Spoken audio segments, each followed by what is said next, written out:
Dave, this obviously ranks up there, to say the very least, with the most significant stories in wrestling history, and I want to start by asking you to assess it on that basis.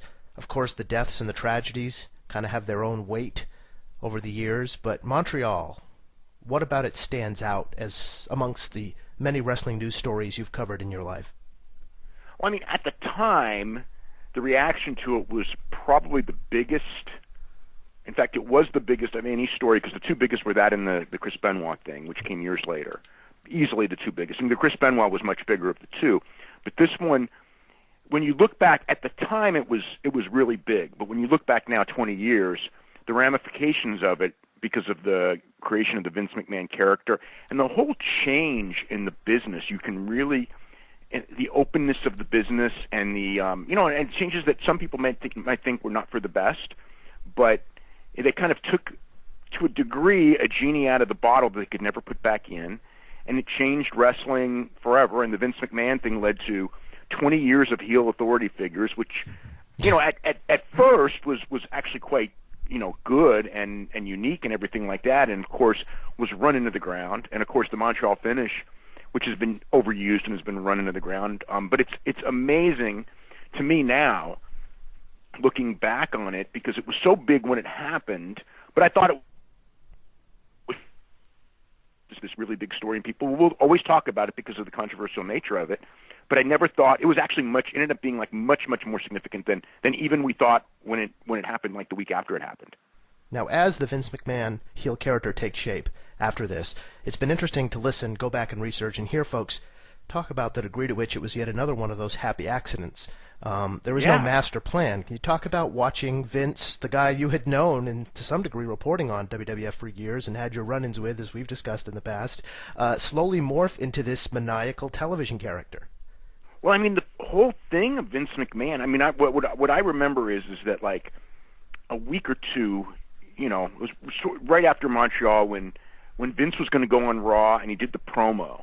And I mean, the key to the promo was, because I remember being told about it ahead of time, what Vince was, a gist of what Vince had taped. And he was going to go on there and he was going to say how,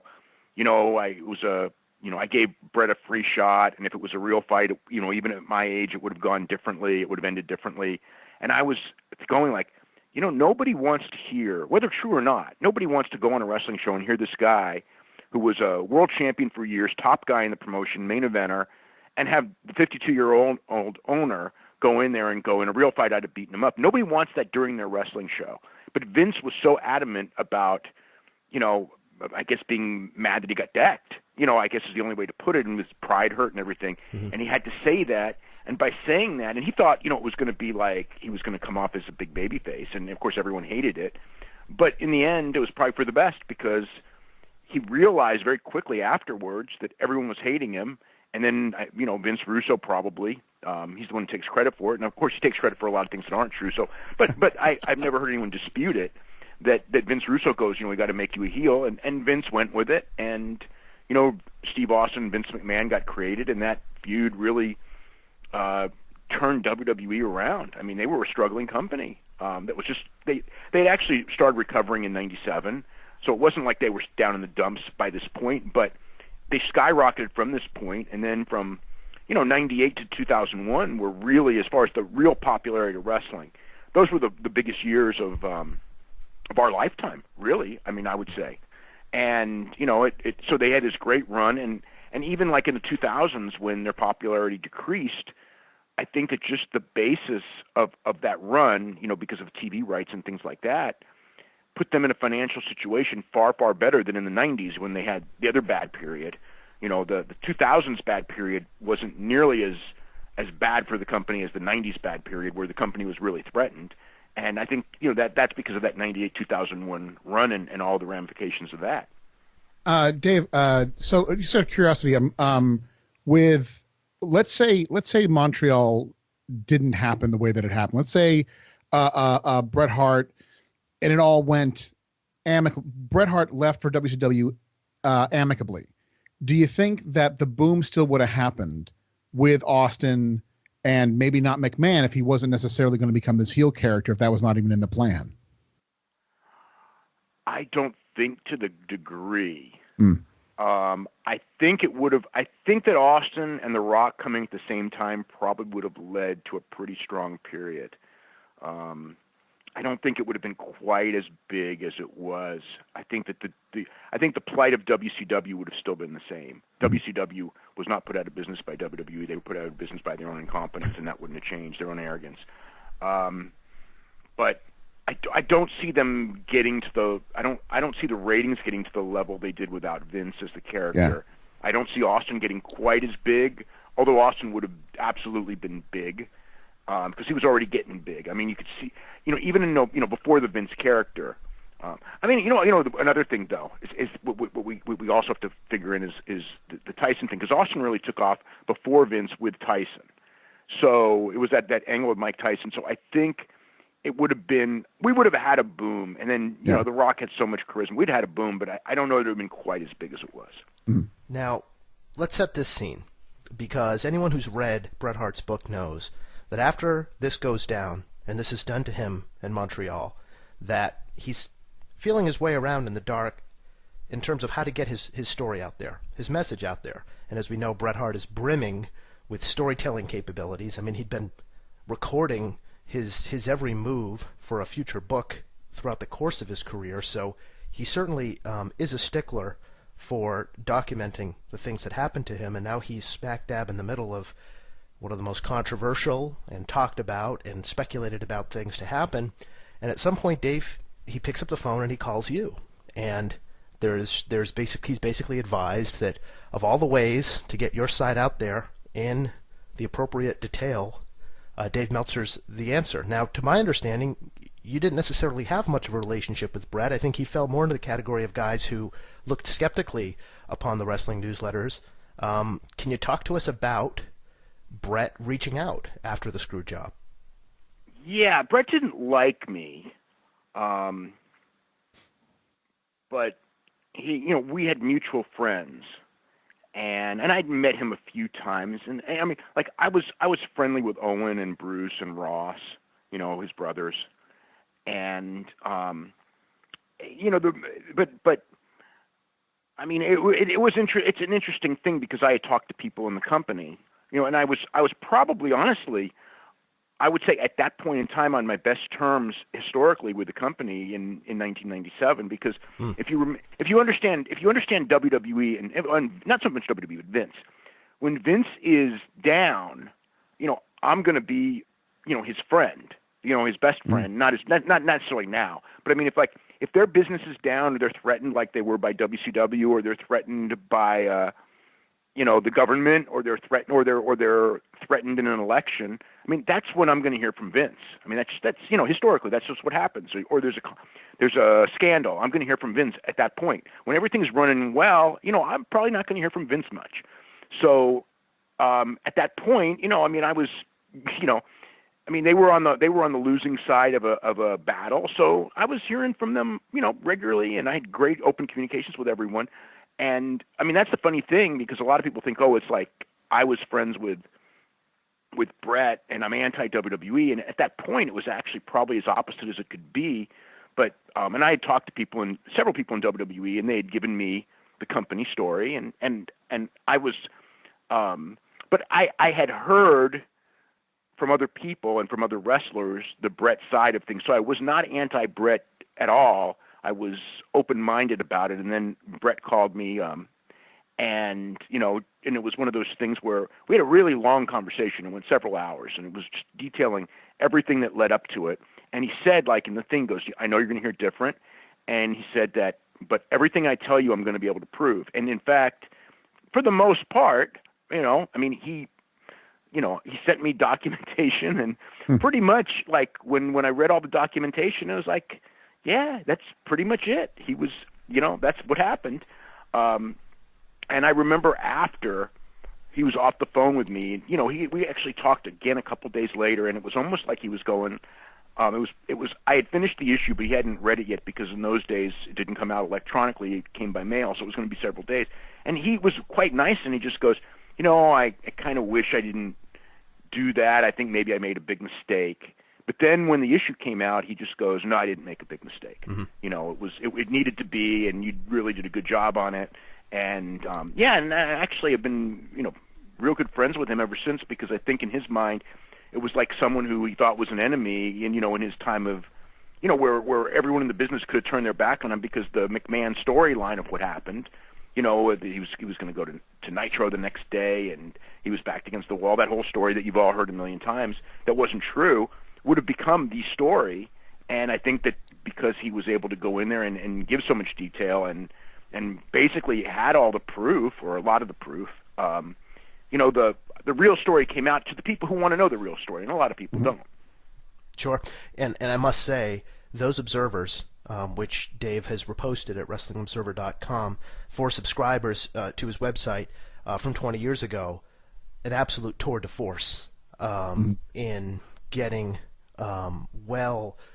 calibrated and carefully presented and meticulously collected detail out at a time when wrestling fans certainly needed it to balance out the perspectives. And Dave, you talk about documentation. I've always been curious.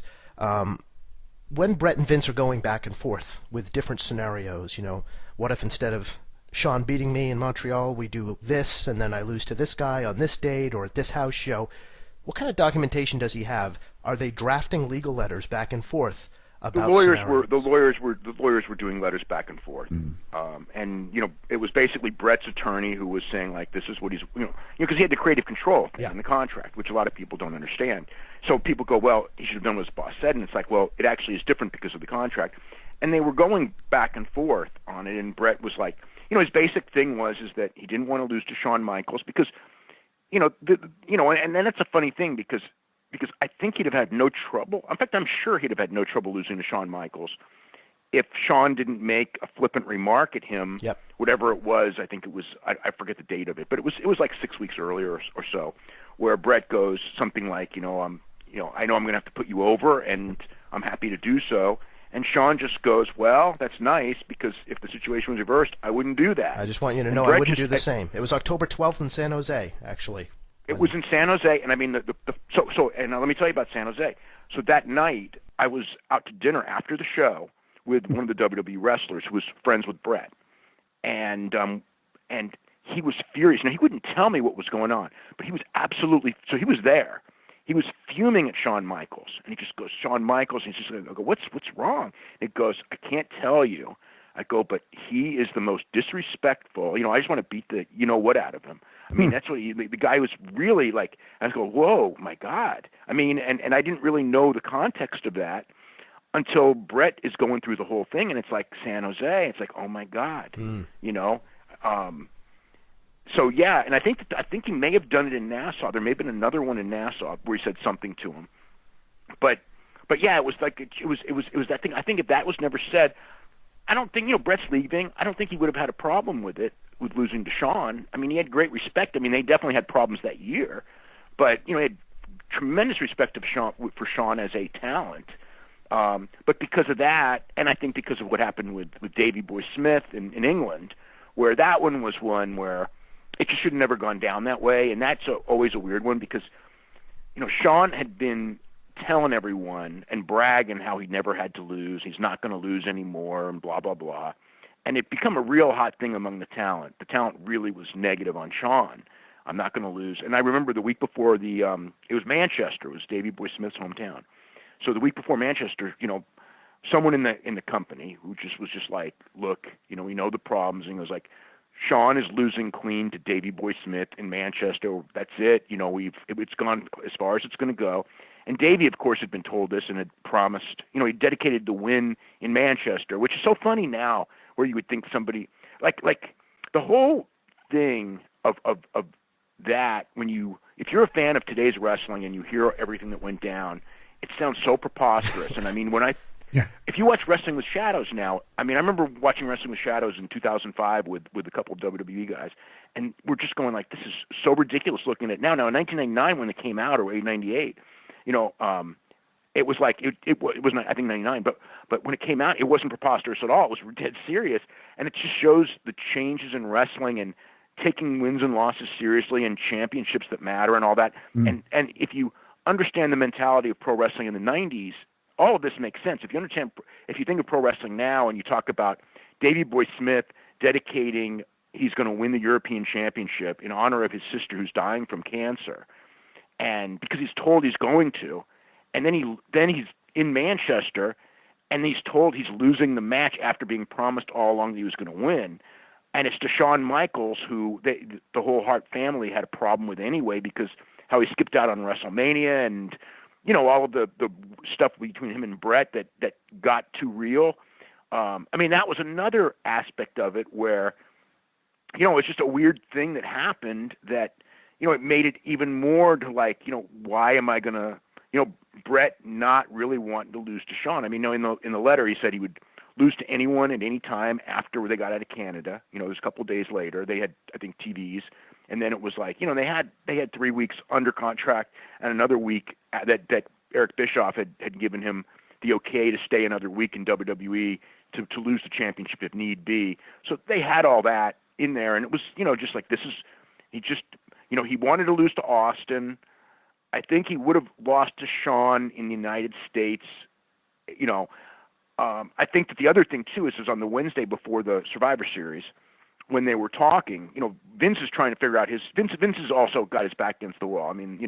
But Vince comes up with, he has all these scenarios of, we'll do this, we'll do this, we'll do this, we'll do this, we'll let you save face, blah, blah, blah, blah, blah. And Bret's thing was, I'm not going to go into Montreal as the challenger. And I would lose it after Montreal. That's that he wasn't going to, I'm going to lose it after Montreal.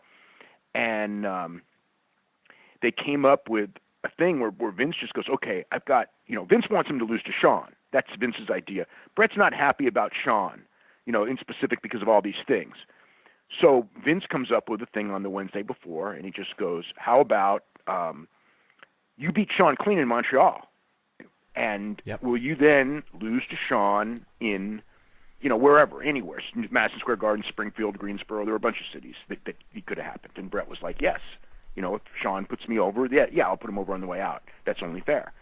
So that's the scenario. He calls up Shawn, and Shawn is there with Triple H, which is funny because if you see Wrestling with Shadows and Triple H saying he had no idea and this and that. And Triple H, Shawn, Vince is going like, look, he'll put you over. You just lose the first one. And Shawn, didn't say yes or no. And then Triple H was the one who goes, he's leaving the territory. You are not putting him over. And then Shawn goes, I'm not putting him over. Then he goes back to Bret. He's not going to put you over. So imagine where Bret's coming from now at this point. At this point, Bret's not wanting to lose to Shawn anywhere after that. So they come up with the idea of a four-way match where Shawn was going to end up winning. It'd be a four-way elimination where either Ken Shamrock or Undertaker would pin Bret, and then it would come down to somebody and Shawn would win. But Bret was not going to put Shawn over. So that was kind of where the agreement was sort of going into Montreal, but there was no locked agreement. Now, they had a production meeting the night before, and that was the scenario that Vince said that we're going to do a disqualification in this match, and then in Springfield, Bret's going to lose the title in a four-way with Shamrock, Undertaker, and Shawn. So that's what the Jim Rosses and the people like that. That's what they thought was the scenario the day they were in Montreal. And that the Springfield In Your House show, December 7th, 1997. Now, as we know, Bret Hart's WCW agreement was to kick in on December 1st, and there's a fair degree of back and forth in Montreal, actually, about whether or not Eric Bischoff would sort of allow having contractual rights to Bret as of December 1st to extend Bret's WWF tenure into the 7th. There was Eric had agreed to it, but the questions in that conversation were more along the lines of Eric announcing that Bret's coming the next day on the Nitro, which I think was in Memphis. They did have a conversation about that, and Vince, he goes, I can try to call him, and then Vince's thing was, well, you don't really need to, because it was already all over the news by that point that Bret was going. It wasn't a secret. In the United States it wasn't super well known, but in Canada it was, it had been covered in mainstream news. Especially on TSN, which is their version of ESPN, it was flat out, Bret's leaving very soon. He's going to WCW. So in that sense, Eric saying it, while it probably would have been news in the United States, it really wasn't going to be news in Canada. And I think Vince saying you don't have to call Eric at that point was just not that he cared as much as I'm going to just say whatever Brett wants to hear right now just to get him in the ring and double cross. Oh, for sure. I think that by that time, that's obviously the idea. Not to nitpick, but I find this a significant point because I had the sense, looking at this, Dave, that Brett actually told Vince, let me try to get Eric on the phone to discuss losing December 7th in this four-way scenario past the December 1st contractual date, and that he couldn't get Eric on the phone. No, that wasn't about December 7th. They'd already agreed to December 7th. That was about not announcing on Nitro the next day that he was on. Yeah, he hadn't called him to tell him, that to say like, don't announce I'm coming on TV until I lose the title. Right, and certainly they had plans to do that with bells on, and in fact, Canadian flags tucked into their boots. They absolutely did have plans to announce that. So would Eric have not done that? I think he probably wouldn't have because he could have the week before as well, and he didn't. I think Brett was, it was a weird situation for everyone because this whole thing's going down in a quick notice because it's, I think it's the 31st, the 30th or the 31st. It's like is when he actually like gets his release from Vince and signs his contract. Yep. So this is all coming down, between Montreal. It's like all coming down in like a 1 week period. It seems funny to me. Why was Eric Bischoff being so generous? He's been pretty much cutthroat towards Vince McMahon for, since like forever. And it seems so generous of Eric Bischoff to kind of allow Brett to kind of dilly-dally past the December 1st date. Why the sudden change of heart? Well, it was only a 1 week thing. Uh-huh. So, I don't think that it was that big. It really, it really wasn't that big of a deal because he wasn't planning on debuting him until Starrcade anyway, which is the end of December.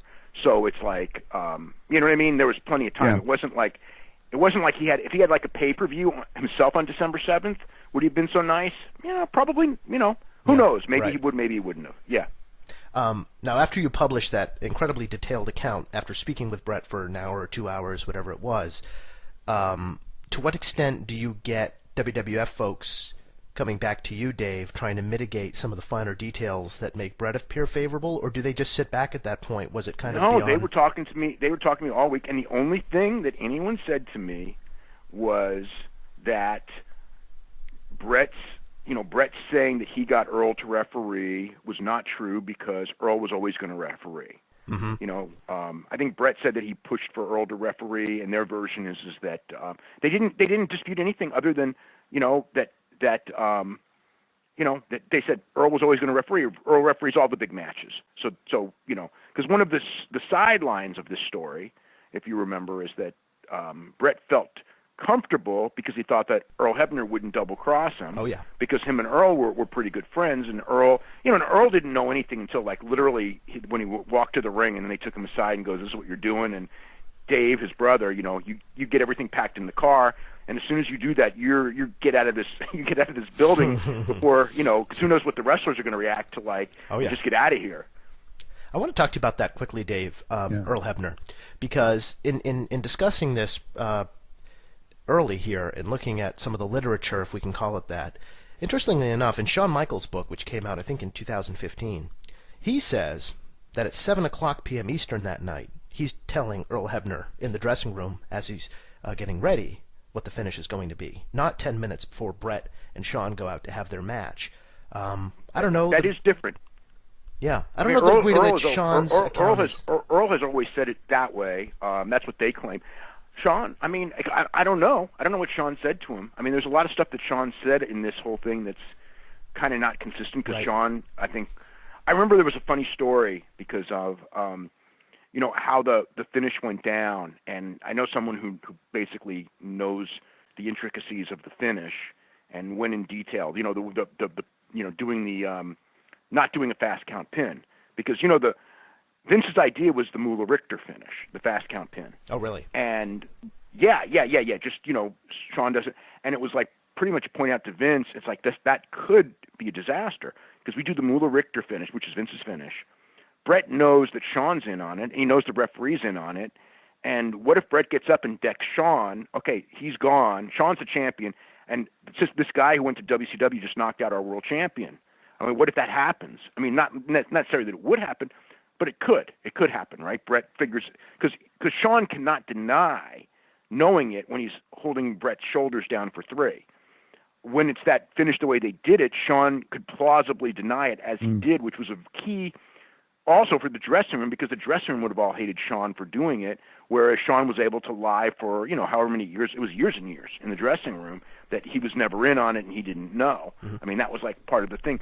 So the funny part is that Shawn and Vince Russo, both claimed that they came up with that idea, and neither of them did. And I mean, it was just funny because it was like the two big religion guys were the ones who, for years and years and years, claimed something that neither of them had anything to do with. So who suggested Sharpshooter then? I can't tell you. Okay. Not sure. I mean, someday it will come out. Okay, I totally accept that answer. Fascinating. So you're sitting there, November 9th, watching the Survivor Series. I presume you have a fair degree of knowledge that something fishy is going to happen. What goes through Dave Meltzer's mind as this plays out live on pay-per-view? I knew that they were planning to have this awesome match, and the match was pretty awesome, and then it kind of ended abruptly, several minutes early. You remember they went off the air several minutes early, and it was like this and they rushed off the air. So I thought, this is weird. And then I didn't really think anything of it other than it was weird, especially Vince being out there. And I didn't think, it wasn't like, oh my God, they double crossed him. And then somebody called me up like, seconds after the show's over and goes, that was Gorgeous George Don Eagle. And for the terminology, I think around 1952-ish, there was a world championship match with Gorgeous George and Don Eagle where the referee basically, did the fast count. They did the fast count thing. Moolah Richter, the same thing, where they, took the championship from somebody who didn't know it was going to happen. And I go, oh my God, really? And I started thinking, wow. So then 5 minutes later, I get a phone call from Doug Furnas. And Doug Furnas just goes through the whole thing with me and just goes, this is, and he's just furious, absolutely furious.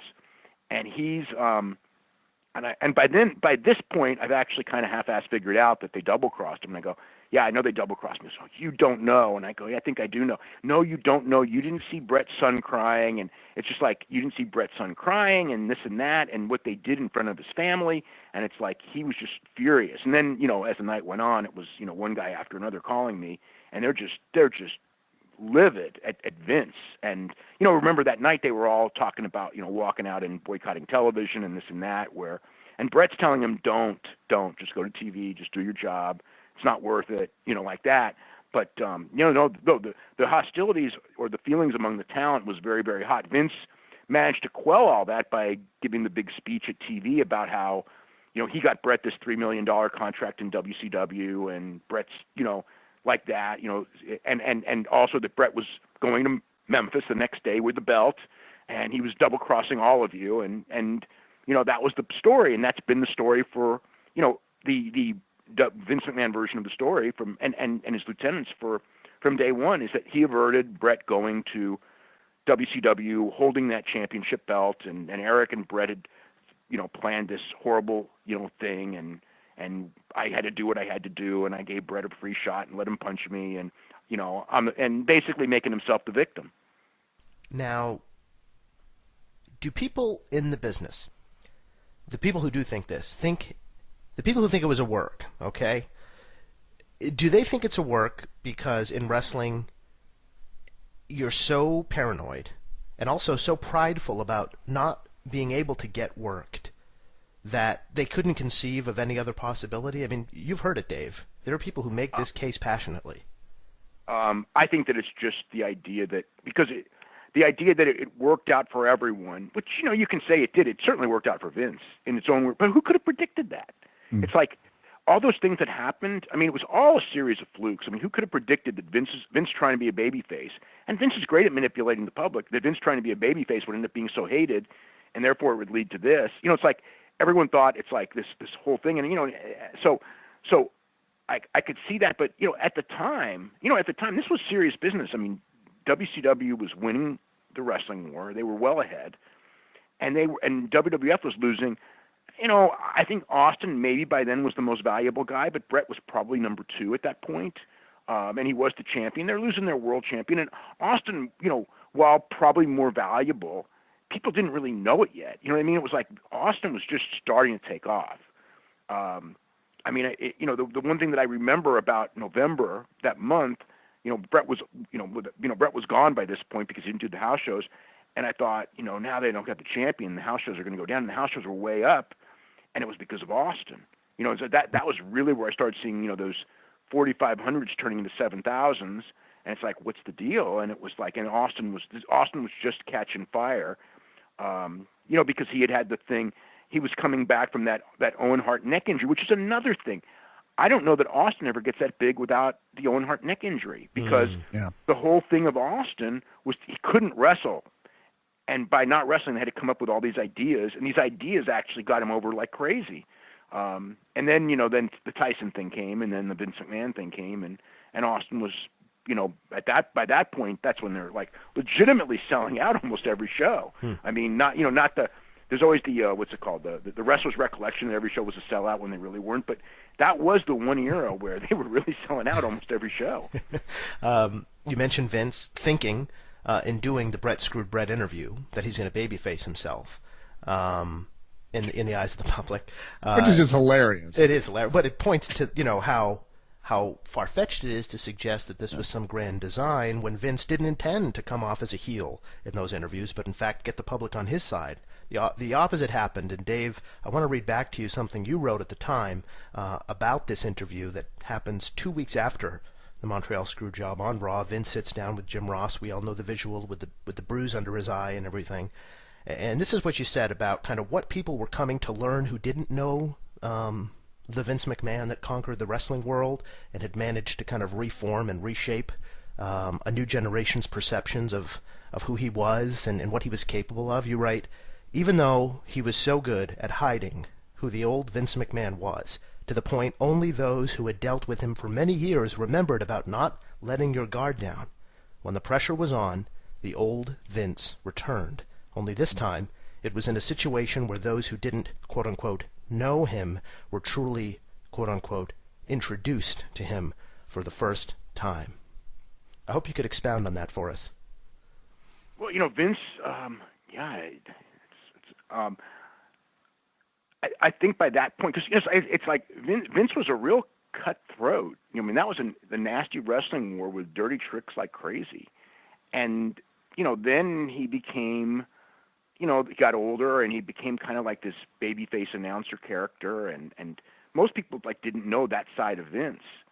And yeah, like he would, you know, I think that was the first time where they saw that side of, you know, the old Vince McMahon that was never on television, but was what Vince McMahon was. And of course, the Mr. McMahon character that followed was an exaggerated version of that Vince McMahon, because he knew how to play it, because he knew the buttons to push.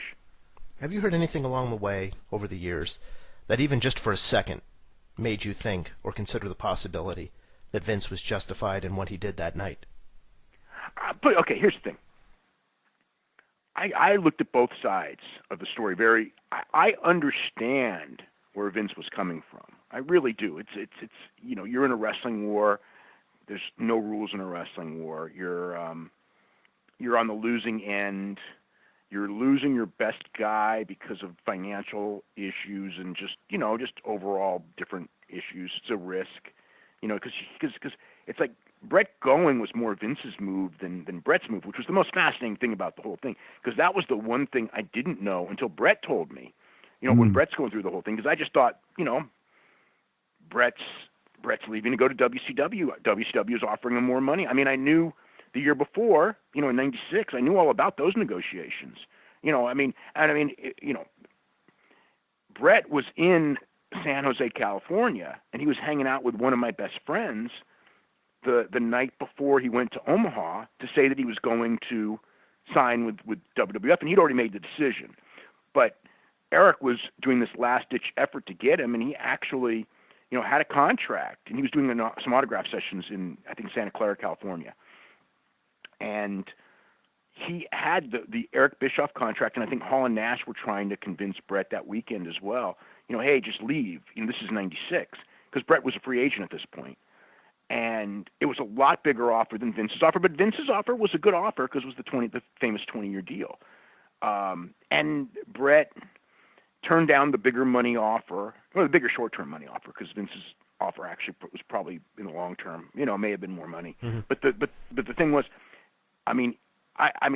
he actually he handed my friend the contract. My friend's telling me the whole nature of the contract. This is right before he goes to Omaha to do that interview where he says I'm staying and all that. Where supposedly Vince didn't know, which he did know. Vince, Brett, they'd already agreed. Obviously, Brett's not going on WWF television to go, oh, by the way, this is my last appearance. I've signed with the other guys. Right. Although Vince in that interview was not happy at all about that interview, because that interview, the whole thing is he wanted Brett to bring the contract and tear it up on television. Damn and right. say, I'm staying here and I'd never work for those people. And Brett went in there and goes, they were honorable, they dealt with me well, and he left the contract in San Jose, California with my friend. And there, right then and there, Vince resolves to do something to Brett in a year. Probably the gears start turning.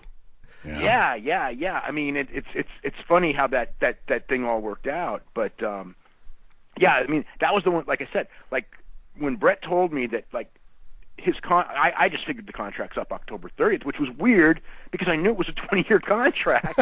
And it's like, how is this contract up? I couldn't, like, is there some option clause or something? And then Brett goes, no, he offered me a release to start negotiating, and they went through the whole thing of, and it all made sense. They and then WWF people, in more detail explained that they had to take out a loan to keep going because they were under. They needed to take a loan to keep the company going, and in taking out the loan at that point in time, they were told to restructure the expenses, so they asked Brett to take a cut in pay, and we would make it up later, and Brett said no, so that was like tough. Now by the time Montreal, so that was what got the ball rolling. But by the time Montreal came, by the time September came, they had upped the pay-per-view price, and actually things were going well, and they could afford Brett. At first, they believed they couldn't afford Brett, and that's why this whole thing happened. But by the end, it was like, this, they could afford Brett. That wasn't even – finances were fine at that point.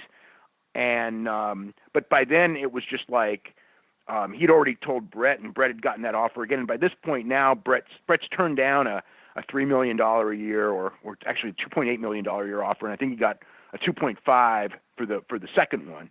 And it's just like, this time Brett's going, God, like, they tried to screw me on my money here, and then he wants me to leave, and then he wants me to stay, and I'm being offered $2.5 million a year by these other guys, which is more than I'm making here.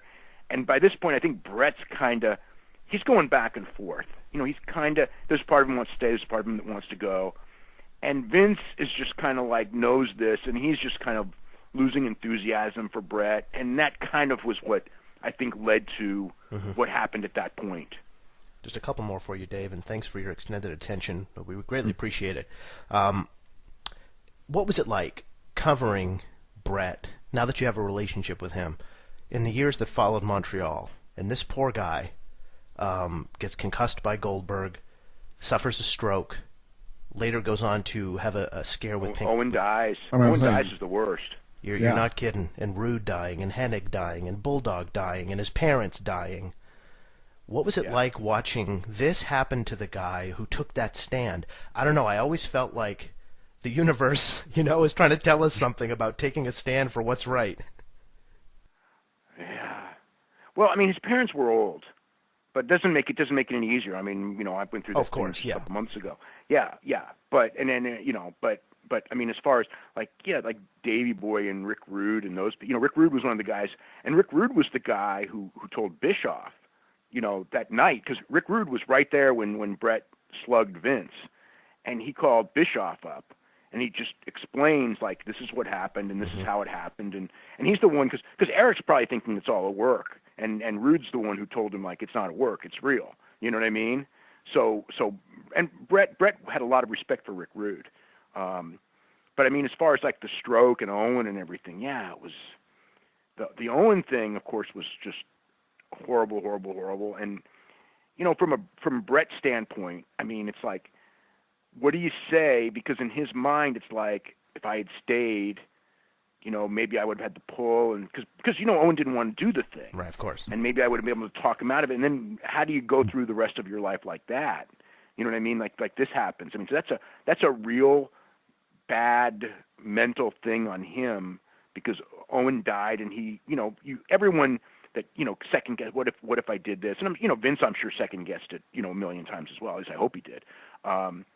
So you have that aspect of the thing, and then the stroke. The stroke was real bad. I mean, it's like people don't realize because he was out of the public eye, but I mean, they did not expect him to be able to walk again. And and he came back, and I mean, he came back, and I mean, he did the one, he did the match at the WrestleMania where there really wasn't much to it, but he did a match in Madison Square Garden. I remember seeing like the I don't know, it was a handheld footage or something like that. And it was kind of amazing how not that this is this classic Bret Hart match, but he was able to do a lot considering this is 2010, 2011. Yep. So he's in his 50s and he's had a stroke, and he was able to do ride his bike and lift weights and and get fairly strong again. I mean, he recovered pretty damn well. Did you get the feeling when he came back in 2010 that I did? This discomfort at the knowledge that at the potential, the possibility that somehow Vince was perceiving himself as getting the last laugh and had everything to show for his decision to do what he did to Bret, and that Bret had nothing to show for it and was back on his doorstep? I never got that from Bret. I think Bret's mentality at that point in time was the only way to get. It's the WWE was always really important to him, because I remember when he had told me, he would never go back, but he did tell me, he went back for the video, but that was pressure because he felt they were going to do a hit piece video, which they were. Oh yeah. He just felt that it was his way to avoid the hit piece video because he didn't want that. But the going back, but he always told me he would go back for the Hall of Fame. He just goes, I'm going to go back, because if they ask me to go to the Hall of Fame, I will go back. But I won't go to WrestleMania, which he didn't go to. He goes, I will go to the Hall of Fame. He goes, because I deserved it. Which is true. And he did deserve it. So in his mind, but he always had that value of WWE. I mean, in the sense of the one thing, he used to go to Impact tapings, and Jeff and him were friends, and he never appeared on Impact ever. It was just interesting, and they, God, how much they wanted Bret Hart to appear on Impact, and he never would do that. And I never really. I always thought that in his mind it was like lowering himself. He wasn't going to go to the minor league. I never really thought that he would go back to WWE. But then after so many years, and then him and Vince are getting along to a degree on speaking terms, it was like, well, it could happen.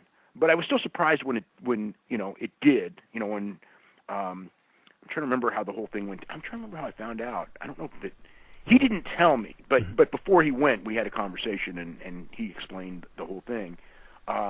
It was the night they went head-to-head with TNA, who went live on Monday night. They were in Dayton, Ohio. With Hogan and Ric Flair and Jeff Hardy and Rob Van Dam all debuting, right? And they presented Bret and Shawn in the middle of the ring in Dayton to get the show started. Right. And, so the way, again, I talked to him extensively about going back, and I thought it was in his way, the way to kind of like get it out of his system and get all the negativity out, and just kind of like with Shawn, just say like, look, it was circumstances, we were pitted against each other, and just kind of like, I don't hate you, let's bury the hatchet, and which Shawn was very willing to do, which he was very happy about. And then with Vince, it was like, okay, it happened and all this, and let's end it, because why hate each other? There's no reason to hate each other at this point. It's 13 years. So and then and again, and do business with it. Although the whole, that was another issue. I couldn't believe the way the creative. The creative was the dirt worst. They had to do the car accident thing, and then Vince kicks him in the balls the same night he does the thing with Shawn. It's like they go from hyper serious to just And you've got you got the maiden storyline. Like, what's the point of doing all that shit? You got the history. The funny thing is like all they had to do to me was air Wrestling with Shadows after Raw 1 week and just go, this is it. This is the story. So everyone watch, and then, like just do interviews and no physical, nothing until the night of the show. But they had to do it, once they do the car, running them over and all that stuff. It's like that now, like you just whatever they had that was unique about that was gone. And by the time the match happened, it was just, I don't know, that WrestleMania didn't do well. And people go, oh, it was so many years after, and maybe it was too many years after. But you take the one serious angle and the one angle that people know is real, or at least believe is real, and you turn it into a cartoon. It's like, it ain't gonna work. Last question, Dave. 20 years later, what was the lesson of the Montreal Screwjob? I don't know if there's a lesson, but the lesson that I always take about this, and I always equate it with two other things that happened in wrestling. They're both in Japan. One was Riki Dozan and Masahiko Kimura in '54, I believe it was, when Riki Dozan totally double-crossed Masahiko Kimura. They were supposed to do a 60-minute draw, and in the middle of the match, he shot on him, beat the shit out of him, and pinned him, or won the match. And by being as unprofessional, that is the single most unprofessional thing you could ever do in a professional wrestling match. And he became, as you know, like the biggest national hero in Japan, and one of the biggest heroes in the history of professional wrestling anywhere. One of the most influential, probably the single most influential wrestler, I would say, that there has ever been. So there's that, and then Maida and Riki Choshu, where the same sort of thing happened, where Choshu's got his arms and he's got a scorpion deathlock on somebody, and Maida comes in and kicks him in the eye as hard as he can, and breaks his orbital bone. And Maida ended up becoming like the biggest drawing card in wrestling because he went real, and it was real, and he got fired for being unprofessional, but he ended up forming UWF and everything. And things like that happened a couple times, and even with Takada, with Trevor Berbick and Koji Katao, where he in worked matches he shot on them and ended up becoming this giant star because of it. And I think the lesson is that in wrestling there's professionalism, but if you get really unprofessional for whatever reason, you can often be rewarded for it when it's not right.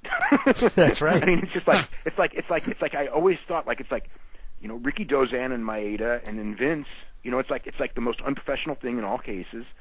But if they say karma, but that's just not the case. I mean, sometimes the world, it's the axis of good and bad just isn't there like you think it would be. Right. And it's just. I think that was my lesson of Montreal when Vince really, because again, WWF really took off, and by all rights, it's almost like, my God, he's so unprofessional. He's really the bad guy in this one. I mean, but yeah, I think that's kind of the way I look back on the whole thing. That being on the right side, and we've seen that a million times in the real world. The moral compass, being the right side of the moral compass, that doesn't necessarily mean it's going to work out for you. I mean, you get taught that when you were a kid, but in the real world, that's not really the case. Because I'm reminded too of what Julie says in Wrestling with Shadows about how God's going to strike down all of you. And Triple look H. at them all. Look at Triple H. Paul Levesque. Yeah, Paul right. Levesque ended up being like, Paul Levesque was just a wrestler who just happened to be in on it, and look at him now. I mean, he's the number 2 guy, and he's gonna be the guy running wrestling, and however many years it is. I mean, so it's like, yeah, God didn't strike him down either.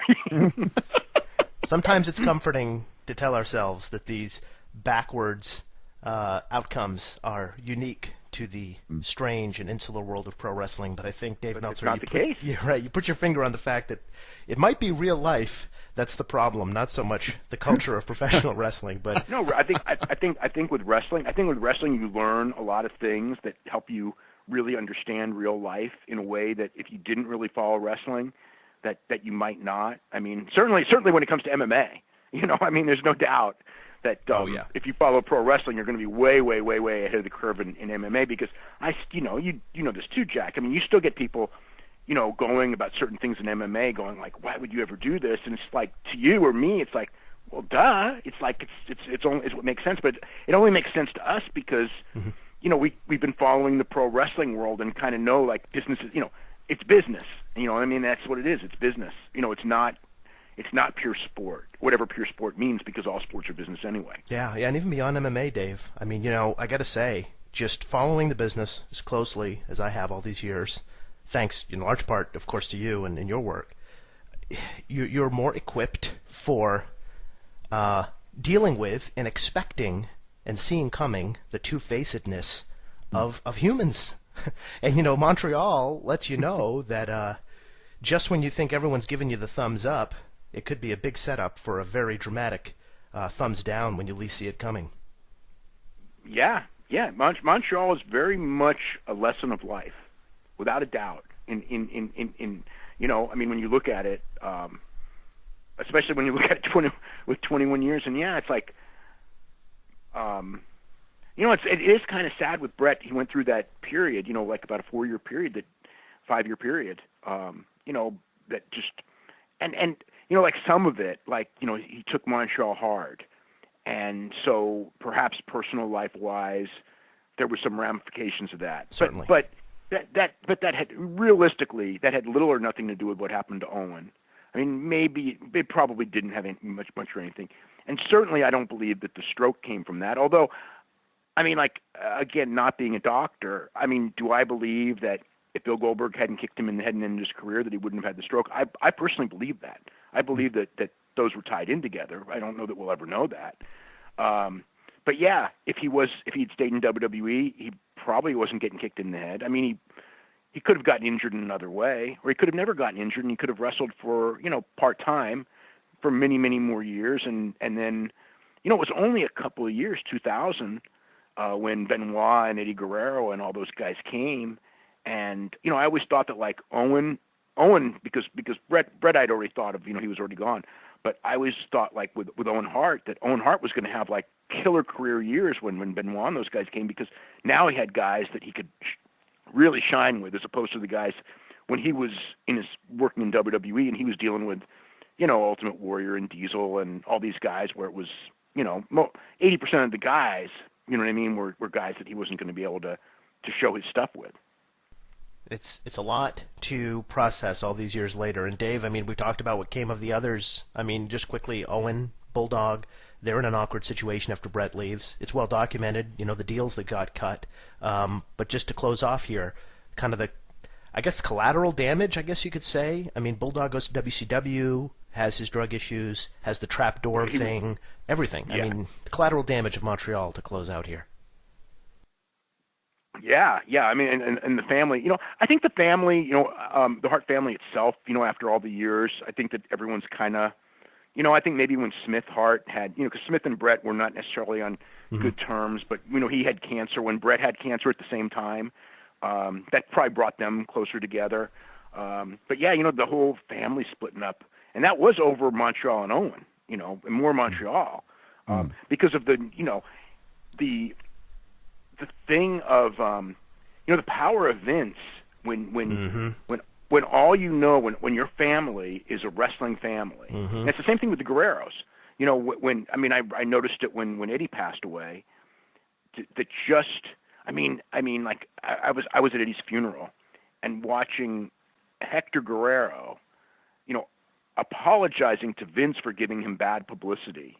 You know, it's like, Eddie, your brother just died. And it's like because Vince he's all Mr. Wrestling, and it's like, you know, even with other people and other alternatives, it's like nobody, it's like it's the power of Vince McMahon within these wrestling families is unbelievable to me. Who, you know, like I don't know, it's like I have great respect for Vince, obviously, but I see Vince, I don't know, I see Vince so differently from everybody else. I mean, everyone seems so like in awe of him, and I just see him as like, you know, a really great wrestling promoter, but it's like he's almost like this deity to people, and it's just funny. It's funny to me somehow, but he was to members of that family, and I understand why, because it's like, especially once WCW folded, it's like, where are you going to make a living if you want to be in wrestling? Yes, there was that period where it's like you either play ball with Vince or you can't do nothing in wrestling. So Vince is the guy who determines your future. And then you've got the next generation who grew up and all they wanted to be was wrestlers. So it's like it didn't matter what happened to it's weird. Like you would go look at what happened to Owen, look at what happened to Brett, but but from childhood all they wanted to be was wrestlers, and they all ended up trying to be wrestlers, and many of them ended up with Vince, and some of them like Teddy would have been with Vince, except he just couldn't behave. Yeah, it's an amazing story, and Dave, thanks so much not only for giving us the time to talk about it 20 years later, but for documenting it as you did as it happened. I mean, that's just, without that piece of it, I can't imagine what kind of narrative we would be stuck with 20 years later. So thanks for everything. Yeah, I know it's amazing because I think it would have been a very simple story, and it wouldn't have been a true story. Thank you, Dave. Okay, very welcome.